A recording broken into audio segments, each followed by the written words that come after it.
ఇప్పుడు నేను సడన్గా ఒక క్వశ్చన్ వేసిండు అనుకోండి, మీరు చైనాకి సపోర్ట్ చేస్తారా, అమెరికాకి సపోర్ట్ చేస్తారా? ఈ ఇద్దరి మధ్యలో మీరు ఎవరిని చూస్ చేస్తారు?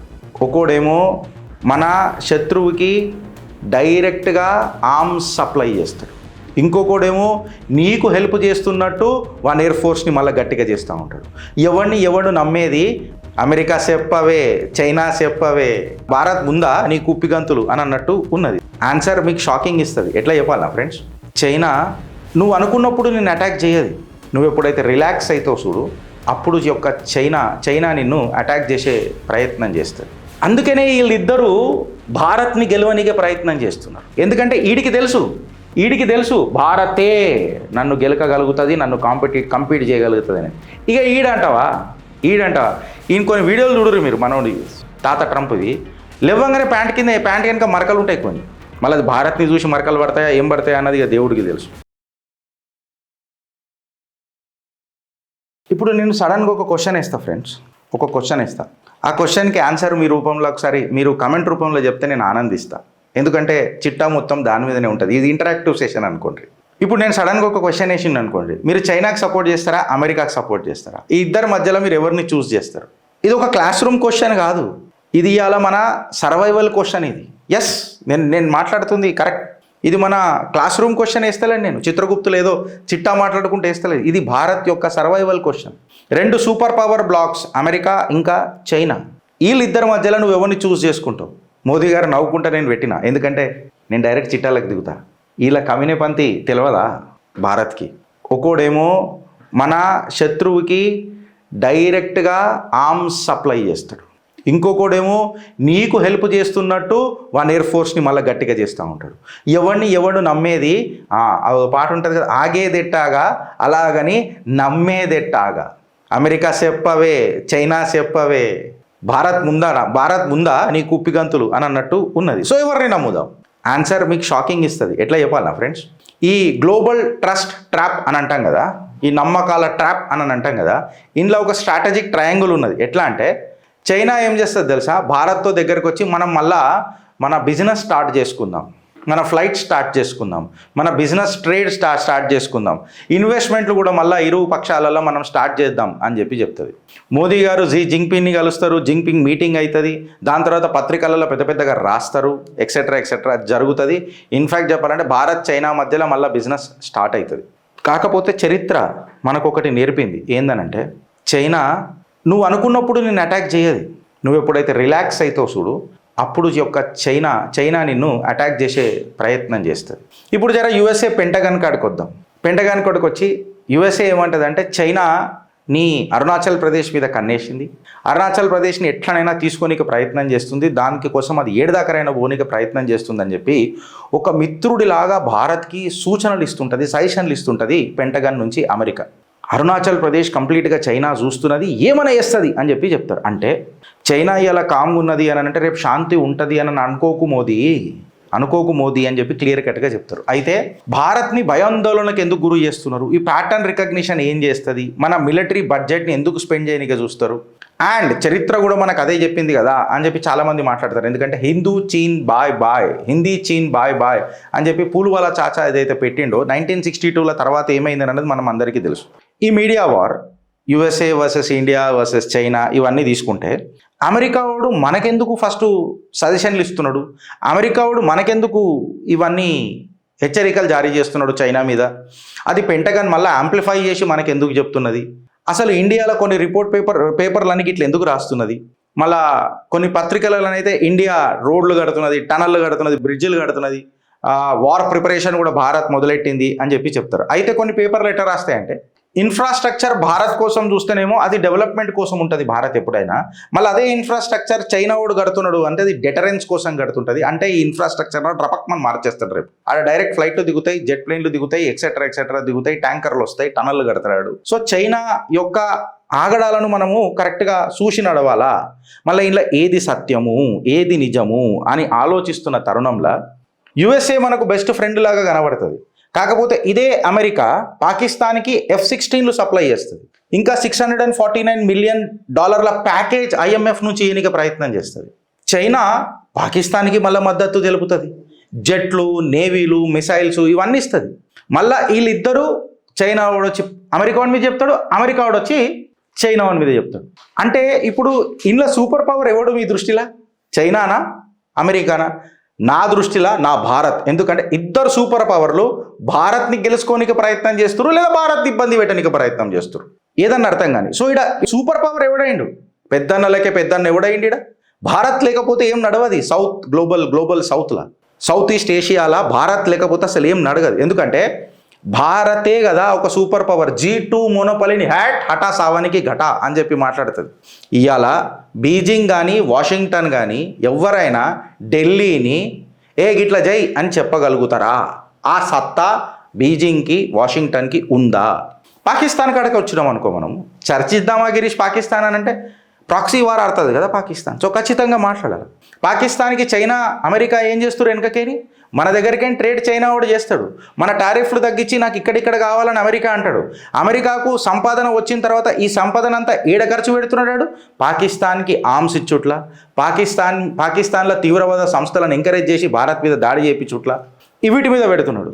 చైనా ఏం చేస్తున్నది అంటే వాడికి చౌక ధరల ఫైటర్ జెట్లు ఇస్తున్నది. అవి పనిచేస్తాయా లేవా, క్వాలిటీ ఎంత ఉంటుందో పక్కకు పెడదాం.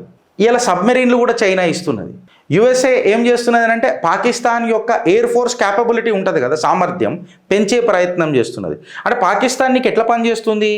ఒక అప్పు తెచ్చుకున్న ఒక బిచ్చం పవర్ లెక్కనే పనిచేస్తుంది. అంటే పాకిస్తాన్ ఎప్పుడు కూడా వార్ ప్లాన్ చేయలేదు, కాకపోతే గెలకగలుగుతుంది భారత్ని అనేది వీళ్ళిద్దరికి అర్థమైంది. గిరీష్ మళ్ళా భారత్ ఏం చేస్తుంది? మే నరేంద్ర దామోదర్ దాస్ మోదీ ఈశ్వర్కి శపథ్ లేతావు. నా చిరునవ్వు ఆన్సర్ ఇచ్చేసింది వచ్చు. ఆపరేషన్ సింధూర్ ఏం చేసింది తెలుసా ఫ్రెండ్స్? వీళ్ళకి అసలు ఒక రష్యా ఆర్మీ జనరల్ అనుకుంటా, ఆయన ఏమని అన్నాడు తెలుసా? అసలు S-400ని మేము కూడా అంత సామర్థ్యంగా యూజ్ చేస్తామో లేదో నాకు తెలియదు. ఏం తెలివివా మీ భారతీయులది నిజంగా. పెట్టినరు ధల్ మన కొట్టినరు, మళ్ళీ ఆడికేని తీసేసిండ్రు. ఎందుకంటే ఇప్పుడు ఫర్ ఎగ్జాంపుల్ నేను ఈడికైనా ఒక మెజైల్ వేసిన ఫ్రెండ్స్, ఈ బేస్కేని మెజైల్ వేసిన, ఇక్కడ పాకిస్తాన్లో పడ్డది. ఈయన రేడార్ ఏం చేస్తుంది తెలుసా? ఈ ఏడికైనా వచ్చింది ట్రజెక్టరీ అని చెప్పి డిజైన్ చేసి చెక్ చేస్తుంది, మళ్ళీ ఈ ఏరియాలో కొట్టడానికి ప్రయత్నం చేస్తుంది. ఎందుకంటే ఇది పేలిపోయింది అనుకో మనకు ఖచ్చితంగా మళ్ళీ అప్పుడు ఉండదు కదా. మన వాళ్ళు ఏం చేసారు, పళ్ళు అని కొట్టిర్రు, వీడికైనా ప్లేస్ చేంజ్ చేసేసి మాకేం తెలియదు. వీళ్ళు ఏమని అన్నారు, ఫలానా దగ్గర S-400 ఒకటి మేము కూల్ చేసినాం, దాని తాలూకా భారత్ బాగా ఇబ్బంది పడ్డది అని అన్నాడు. నిన్నగాక మొన్న దేశ ప్రధాని నరేంద్ర దామోదర్ దాస్ మోదీ పోయి ఆ S-400 బ్యాటరీల దగ్గర ఒక ఫోటో దిగిండు. ఎన్న అబద్ధాలు ఆడతారు. అకల్ మంద్కు ఇషారా కాఫీ అండ్ గర్వ్ కరో కి అకల్ మంద్ శత్రు భయంకర ప్రధానమంత్రి ఇలా దేశానికి ఉన్నాడు. ఇవాళ నువ్వు సింధూర్లో చూస్తుంటే కంప్లీట్గా అసలు దాంట్లో కూడా ఎంటర్ కాలే మనోళ్ళు. అసలు S-400 ఎట్లా యూజ్ చేసారు తెలుసా? 314 కిలోమీటర్ రేడియస్లో కొట్టి పడేసారు. అంటే దుష్మన్ మనకు కనబడాల్సిన అవసరం లేదు మామ, తెలుసు మనకు. ఇది కదా భారత్ సామర్థ్యం. ఈ కొత్త డాక్ట్రైన్ ప్రపంచంలో అమెరికా కూడా చేయలే. ఇట్లా ఆడేం చేస్తాడో B-2 బాంబర్లను పెద్దగా లేపి the birds are on the sky కొడుతున్నాం అని చెప్తాడు. సుమారు $200 బిలియన్, $2 బిలియన్, $6 బిలియన్ ఖర్చు పక్కకు పెడితే అంత పెద్ద ఫ్లైటర్ జెట్ పెట్టుకోట్టు తోకపటాక ఇక్కడ చంపిరు మనం తోక పటాకలతో లేపేసినాం. ఇక బ్రహ్మోస్ ఇట్లా బత్తి ముట్టిస్తున్నాం చూడు. బ్రహ్మోస్కి భారతదేశంలో బత్తి ముట్టిస్తుంటే ఆడు మామూలుగా కాదు, నోట్లోకి వస్తాయంటారు చూడు డప్పిలు కొట్టి, అట్లా అవుతుంది ఆడ. అందుకనే వీళ్ళిద్దరూ భారత్ని గెలవనికే ప్రయత్నం చేస్తున్నారు, భారత్ని గెలవనికి. ఎందుకంటే ఈడికి తెలుసు భారతే నన్ను గెలకగలుగుతుంది, నన్ను కంపీట్ చేయగలుగుతుంది అని. ఇక ఈడంటావా ఈయన కొన్ని వీడియోలు చూడరు మీరు, మనోడి తాత ట్రంప్వి. లేవంగానే ప్యాంట్ కనుక మరకలు ఉంటాయి కొన్ని. మళ్ళీ అది భారత్ని చూసి మరకలు పడతాయా ఏం పడతాయా అన్నది ఇక దేవుడికి తెలుసు. ఇలా S-400 ఎక్సెట్రా ఏదైతే ఉంది కదా, భారత్ స్ట్రెంగ్త్ని మల్టీ లేయర్గా పెంచేసినాయి, ఇండిజీనియస్గా పెంచేసినాయి, రిలెంట్లెస్గా పెంచేసినాయి. రష్యానే పరేషాన్ అయింది. అరే ఇది ఏంద్రా భాయ్ మీరు ఇట్లా వాడుతున్నారు అని. ఇలా ఆపరేషన్ సింధూర్లా ఇంకోటి తెలుసా ఫ్రెండ్స్ మీకు? ఢిల్లీ మొత్తం క్యాపిటల్ డోమ్ అయిపోయింది. ఇప్పుడు ఉవ్వడు జుర్రత్ కూడా చేయలేడు. మీకు చిన్న మెసేజ్ చెప్తున్నా, డిఫెన్స్ అప్డేట్ ఇస్తున్నా. ఆపరేషన్ సుదర్శన్ చక్ర హైపర్సానిక్ డిఫెన్స్ ఢిల్లీని కాపలాగా వస్తున్నది. మొత్తం పినాకా 120 కిలోమీటర్ రాకెట్లు తయారున్నాయి. అండ్ బ్రహ్మోస్ బత్తి మీకు తెలుసు కదా, ఎక్స్టెండెడ్ రేంజ్ 800 కిలోమీటర్స్ రెడీగా ఉన్నాయి. భారత్ తన పాత జాగ్వార్లని పక్కకు పెట్టింది, కొత్త తేజస్తో తన తపోబలంతో ముంగడిపోతున్నది. అపాచీ హెలికాప్టర్లు లేట్ చేస్తే భారత్ యొక్క సామర్థ్యం తక్కువవుతుందని అన్న ఒక దేశం, పెంటగన్ దేశం. పెంట చేద్దామని చూసింది మన డిఫెన్స్ని. దాన్ని మనం మన లైట్ కాంబాక్ట్ హెలికాప్టర్స్ ప్రచండ్ పేరు ఎట్లున్నది, దీనమ్మ జీవితం అని అన్నట్లేదు, ప్రచండ్ కాపలా కాస్తున్నాయి హిమాలయాలను. ఈ లైట్ కాంబాక్ట్ హెలికాప్టర్ సామర్థ్యము ఎవ్వడు మాట్లాడలేకపోతున్నాడు. అండ్ మోర్ ఓవర్ ప్రచండ్ ఎప్పుడైతే లాంచ్ అయింది చూడు, ప్రచండ్ లాంచ్ అయినప్పుడు మన దేశ ప్రధాని ఒక మాట మాట్లాడాడు, మేరా సైనిక్ సామర్థ్య హై और मैं उसका सामर्थ्य बढ़ाने के लिए मैं दूसरे देश में से वही सेम क्यों लाऊं जो सारा दुनिया जानता है, मैं वो चीज उसे दूंगा ताकि उसका सामर्थ्य दुगना होगा और शत्रु भयंकर होगा. గూస్ బంప్స్ వస్తున్నాయి కదా, అట్లాంటి ప్రచండ్ హెలికాప్టర్లు గూగుల్ కొట్టుర్రి. ఇవి ప్రొక్యూర్మెంట్ కాదు, ఇది మన స్ట్రాటజిక్ ఇండిపెండెన్స్. ఎవరి మీద డిపెండ్ అయ్యే ప్రసక్తే లేదు. అండ్ భారత్ యొక్క ఎలక్ట్రానిక్ వార్ఫేర్గా నేను నీకు చెప్తున్నా కదా, చూడకుండానే ఇట్లా అంటారు చూడు, వీరి గుమ్మడి పండు వీరి పేరేం పేర్ అని అనగానే హఫీజ్ సైడ్ గాడు ఉన్నాడు పేల్చ్ బల్ ఇట్లా కొడుతున్నది భారత్. రష్యాస్ దాని ఏమంటారు కదా, క్రసుకా 2 అనేది ఉన్నది, నాకు ఇప్పుడు ప్రొనౌన్సియేషన్ గుర్తొస్తలేదు. భారత్ యొక్క మీకు తెలుసా ఆపరేషన్ సింధూర్లా అవాక్స్ అని అంటారు, AWACS. ఇవి పైకి ఎగురుతున్న ఎయిర్ ఫోర్స్కి గద్దలు అన్నమాట. ఇవి చూపుతాయి ఎయిర్ ఫోర్స్కి, పాకిస్తానీ ఎయిర్ ఫోర్స్కి. మనోళ్ళు దాన్నే పేల్చిపడేసారు సింధూర్లా. గుడుగులర పళ్ళు తోమిరీళ్ళు ఎవరు బిచ్చం బౌలు పాకిస్తాన్ వాళ్ళు. రేడార్ డిసెప్షన్, ఫాల్స్ టార్గెట్లు, అరే కృత్రిమ సుకోయి చూపించి కొట్టి పడేసారు మనోళ్ళు. ఈ S-400+ ఎక్స్టెండెడ్ వార్ఫేర్ ఇదంతా ఒక నిజంగా చెప్పాలనంటే ఒక దాన్ని ఏమంటారు హిరణ్య గర్భం, బ్లాక్ హోల్ అని అంటాం చూడు మనము, అది తయారు చేసింది పాకిస్తాన్కి. పాకిస్తానుడు ఈ యుద్ధం గెలవకపోయినాడు మెడల్ పెట్టుకుంటాడు. అంటే మెడల్ ఎందుకు పెట్టుకుంటాడు అని అంటే, మాకు ఎన్నిసార్లు భయానికి మూత్రం వచ్చిందో అన్ని మెడల్ అక్కడ పెట్టుకుంటాడు. అన్ని మెడల్ ఎన్ని ఉన్నాయని చూసినాం అనుకో, ఆయనకు అన్నిసార్లు తడిచిపోయింది అనమాట ప్యాంటు. हमारा पैंट ना हमारा पैजामा इतने बार गीली हो गया भाई इसीलिए हम मेडल पहन रहे అని అంటాడు పాకిస్తాన్ వాడు. చైనా లంబా రేస్కా కూడా ఆడుతుంది. మీరు చైనా మన పాకిస్తాన్తో ఆడుతున్నట్టు చైనాతో ఆడలేము ఆబ్వియస్గా. చైనా ఏం చేస్తారంటే ఇలా నవ్వుతుంది, నడుముకు పెట్టుకొని ఇలా నవ్వుతుంది, స్ట్రైక్ రేపు ఖచ్చితంగా చేస్తుంది. పెంటగన్ ప్రొజెక్షన్ ఏ రకంగా ఉంటుంది అంటే, చూసినావు అని అరుణాచల్ ప్రదేశ్ నాడు ఇడు మంది మీద బతాడు. ఇడు ఈ డిసెప్షన్లా ఈ డిప్లొమసీలా ప్రెషర్ క్రియేట్ చేయడానికి ప్రయత్నం చేస్తారు నాయిస్ లేకుండా. చైనా రష్ కాదు, బట్ అమెరికా మన వీక్నెస్ కోసం చూస్తుంటుంది. బట్ రియల్ ట్రూత్ ఏందనంటే, భారత్ వీళ్ళిద్దరిని నమ్మది. కరెక్ట్ అర్హంగా ఎవరిని చూస్ చేసుకుంటావు గిరీష్ అంటే, మేము ఎవరిని చూస్ చేసుకోము. ఈ నడ్డుముక్కొని చూస్ చేసుకోము, ఈ పెద్దన్న పాత్ర పోషిస్తున్నానన్న గుంటనక్కను కూడా మనము ఎట్టి పరిస్థితులలో చూసుకోము. ఇవాళ మన జీడిపి గ్రోత్ మన నేషనల్ డిఫెన్స్కి ఒక బూస్ట్ ఇస్తున్నది. ప్రెసిడెంట్స్ మన దగ్గరకు వచ్చి మన పర్చేస్ పవర్ ప్యారిటీ మీద మాట్లాడుతున్నారు. ఇవాళ భారత్ స్లో డౌన్ కాలే, స్టెపిన్ అయింది సూపర్ పవర్ రేస్లో. స్టెపిన్ కూడా కాలే, దాటిపోయింది, రేస్ అయిపోయింది సూపర్ పవర్ది. ఎందుకంటే ఇద్దరు సూపర్ పవర్లు భారత్ కోసం తహతహలాడుతున్నాయి.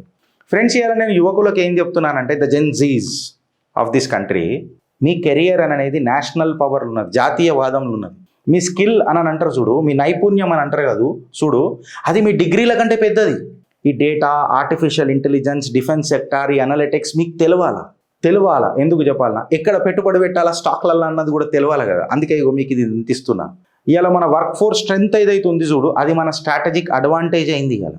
ఫ్రెండ్స్, పెద్ద దేశాలు, పెద్దన్న పాత్ర పోషిస్తున్న దేశాలు అసలు నిజంగా చెప్పాలంటే నేషన్లు ఎట్లా బిల్డ్ అవుతాయి తెలుసా ఫ్రెండ్స్? నైపుణ్యం, పౌరుల నైపుణ్యంతో బిల్డ్ అవుతాయి, స్లోగన్లతో కాదు. ఇట్లాంటి ఇంటరాక్టివ్ ఎంగేజ్మెంట్స్ ఏమైనా కావాలనంటే, నువ్వు ఎవరిని నమ్ముతావు అని మీకు తెలవాలనంటే, మీకు తెలిసిందని నేను అనుకుంటున్నా. సో నువ్వెవరిని నమ్ముతావు, ఏం చేస్తావు అని అనేది మీ కమెంట్ రూపంలో మాకు ఖచ్చితంగా చెయ్యాలి. సో ఫైనల్ కాల్ ఏముంటుంది అని అంటే, భారత్ స్ట్రాంగ్ ఉందని అంటే నువ్వు స్ట్రాంగ్ ఉంటావు, నీ టేబుల్ మీద ఉన్న నీ రొట్టె స్ట్రాంగ్ ఉంటుంది, నీ పిల్లల భవిష్యత్ స్ట్రాంగ్ ఉంటుంది. ఇలా భారత్ కేవలం టెక్నాలజికల్గానే కాదు, మిలిటరీ పరంగానే కాదు, నిజంగా చెప్పాలని అంటే ఒక దిక్సూచి అయింది ప్రపంచానికి. భారత్ ఎప్పుడు కూడా నమ్మకాన్ని అడుక్కోదు, రెస్పెక్ట్. ప్రపంచం భారత్కి డంకేపే చోట్ ఇస్తుంది. జై హింద్, జై భారత్, భారత్ మాతాకి జై. భారత్ ప్రిపరేషన్ ఇంత గొప్పగా చెప్పినావు కదా గిరీష్, ఏంది నీ కాన్ఫిడెన్స్ చెప్తా. ఆధారాలు ఏంది, నేను మాట్లాడా ఇంత పెద్ద చిట్టా కాబట్టి 2 భాగాలుగా డివైడ్ చేసిన.